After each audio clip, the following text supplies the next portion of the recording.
Valsad IMA से जुड़ी निजी अस्पतालों के डॉक्टर ने कोलकाता की घटना को लेकर एक दिन के लिए ओपीडी और ऑपरेशन सेवाएं बंद कर विरोध जताया। देखिए आईएमए वलसाड़ के प्रेसिडेंट ने इस पर क्या कहा। रोज आईएमए वलसाड़ उपरांत समग्र भारत तथा तमाम डॉक्टर एसोसिएशनों अनेक दरेक ब्रांचना बधा एसोसिएशन तरफथी आज ओपीडी सेवा आज सवारे 6 वाग्याथी आवतीकाले सवारे 6 वाग्या सुधी बंद रहेशे, जेनी अंदर तमाम ओपीडी सेवा होस्पिटल डायग्नोस्टिक सेंटर तमाम आवी जशे। फक्त इमरजन्सी सेवाओं होस्पिटल पूरती चालू रहेशे। आ हड़तालनो मुख्य हेतु बधाने खबर ज छे के जे कलकत्तानी अंदर हमणां खूब ज घृणास्पद केस थयो बलात्कार त्यार पछी मर्डर अने डॉक्टरो पर हुमलाओ तेना विरोधमां छे।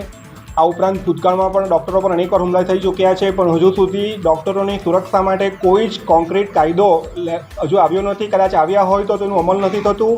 तो आनी जे हड़ताल छे ने मारी मुख्य मांगणी एक ज छे के डॉक्टरोने सुरक्षित वातावरण पूरुं पाडो। कोईपण संजोगमां एना माटे जे करवुं पड़े ते सरकारी तथा प्राइवेट होस्पिटलोमां जो डॉक्टरो सुरक्षित रीते काम न करी शकशे तो ए लोकोमां छेल्ला अल्टिमेटली एमां भोगववानुं दर्दीओने ज आवशे, कारण के भय हेठळ जीवती व्यक्ति कोई साचो निर्णय सारी रीते न लई सके अने सारी सारवार न आपी शके। खबरों में बने रहने के लिए तो वॉइस न्यूज़ को सब्सक्राइब करें और बेल आइकन दबाएं।